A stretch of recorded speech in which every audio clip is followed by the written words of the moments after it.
लगातार खबरें भी चल रही हैं।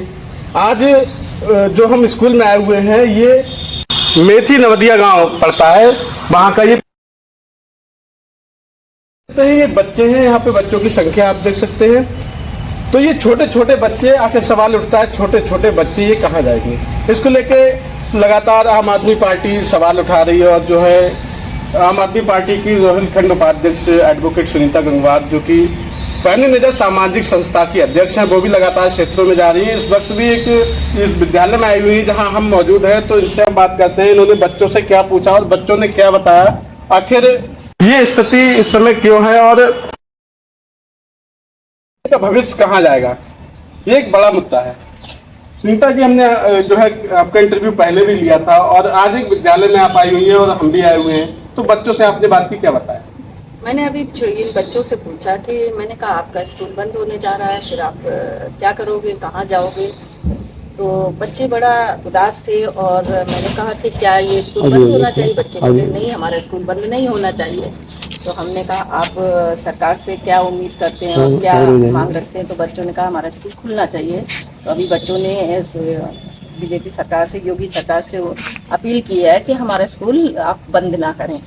तो ये बड़ी दुखद स्थिति है और बड़ी चिंताजनक स्थिति है कि ये नन्हे नन्हे बच्चे हैं, इनका स्कूल बंद किया जा रहा है और बंद करके इनका स्कूल कहीं दूर ही कर दिया जाएगा। तो अब इनमें से कितने बच्चे, आप देखिए कि कितने छोटे बच्चे हैं। क्या ये 2 किलोमीटर 3 किलोमीटर दूर पे अगर इनका स्कूल चला जाता है तो क्या ये बच्चे जाने की स्थिति में है? और इन स्कूलों में वही बच्चे होते हैं जो आर्थिक रूप से कमज़ोर वर्ग है, वो बच्चे यहाँ पढ़ने आते हैं। तो सरकार की जो ये नीति है, कहीं भी मैं जितने भी अभी स्कूलों का दौरा किया है तो मैंने एक ही चीज़ पाई है, कोई भी बच्चा नहीं चाहता है कि मेरा स्कूल बंद हो और कोई भी माँ बाप नहीं चाहते हैं कि स्कूल बंद हो और ग्राम के प्रधान भी नहीं चाहते हैं कि स्कूल बंद हो। तो ये स्कूल बंद होने की सहमति कौन दे रहा है? सरकार अपना फैसला क्यों थोप रही है सबके ऊपर? और हर ग्राम प्रधान ने कोशिश यही की है कि हमारा स्कूल ना बंद हो। हाँ, कुछ ग्राम प्रधानों ने दबाववश सहमति दे दी है। अभी मुझे जानकारी मिली है कि यहाँ इस गांव के प्रधान ने अभी अपनी सहमति नहीं दी है और कोई भी माता पिता अपनी सहमति नहीं दे रहे हैं। लेकिन एक चुपचाप भी उनको बताया नहीं जाता है और एक साजिश के तहत भी उनसे खामोशी से सहमति ली जा रही है, क्योंकि उन्हें पता ही नहीं चलता कि हमसे सहमति किस बात पे ली जा रही है और सिग्नेचर भी कराए जा रहे हैं। ऐसी भी स्थिति देखने में आई है।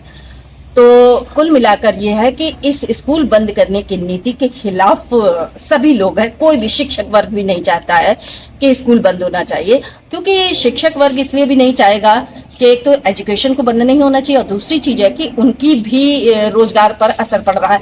हो सकता है कि अभी आज स्कूल बंद किए, जब स्कूल बंद हो जाएंगे तो टीचरों को कहाँ ये एडजस्ट करेंगे? तो धीरे धीरे एक वो भी ये स्कीम ला रहे हैं कि टीचरों को भी छटनी कर दो, उनको भी निकाल दो, यानी कि उनको नौकरी से बेदखल कर दो। फिर वो अपने परिवार के पालन पोषण के लिए लाले पड़ जाएंगे कि वो कैसे करेंगे। यानी कि बेरोजगार भी करो, शिक्षा को बंद करो। तो चौतरफा वार सरकार कर रही है और इससे कोई भी देशवासी खुश नहीं है। लेकिन ये समझती है सरकार कि मेरा कोई विरोध नहीं कर रहा है।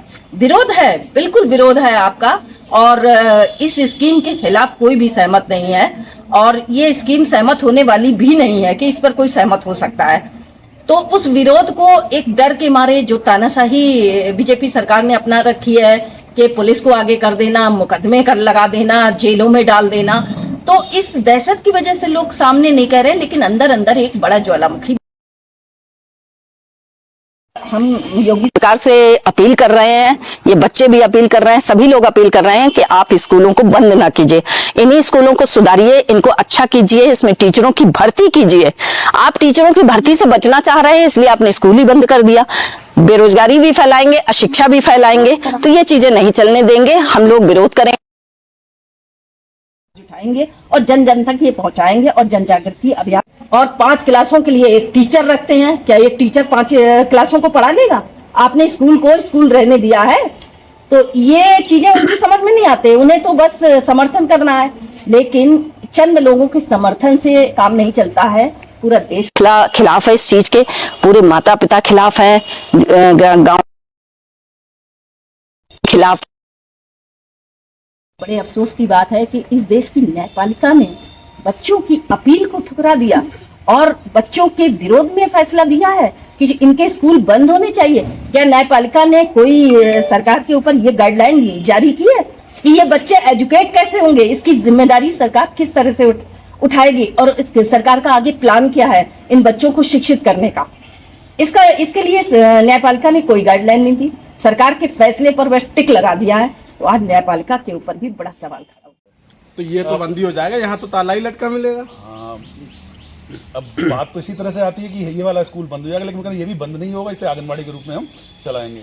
लेकिन मेन समस्या ये है, छोटे बच्चे जो दूसरे स्कूल में जाएंगे उनकी सुरक्षा का विषय बड़ी समस्या आएगी कि इतनी दूर से आ रहे हैं, यहाँ पे ट्रक चल रहे हैं, हाईवे है, चौराया है। अगर कोई बच्चा किसी जरा सी भी वजह से अगर चला जाता है, एक बच्चे की हानि होती है तो कितना बड़ा परिवार पे और लोगों पे अंदर भय व्याप्त हो जाएगा। उन्होंने सरकार ने ये नहीं बताया जब दूसरे स्कूल जाएंगे तो बच्चे पहुंचेंगे कैसे। दूसरा समस्या ये है कि चूंकि इनके बच्चे अभिभावक लोग जो हैं मजदूरी वगैरह में हैं, इन लोगों पे जो भी टाइम होता है, टाइम तो स्कूल का 8 होता है, किसी को 8:15 टाइम मिला, 8:15, 8:30 तो 8:30 सब अलग अलग टाइम से अपने आते हैं। जैसी भी उनकी सुविधा होती है अपनी आय के हिसाब से, जैसा उनकी आय का उनका साधन है, उन्हें पापा उनके कहीं जा रहे हैं मजदूरी तो व्यवस्था तय करनी है मम्मी या पापा के लिए, सिस्टम से तो हो नहीं पाता है। तो सबसे बड़ी दिक्कत ये है कि उनकी सुरक्षा की सबसे ज़्यादा और दूरी, तो बहुत से बच्चे ड्रॉप आउट हो जाएंगे, वो जा नहीं पाएंगे, ये तो आएगा ही आएगा।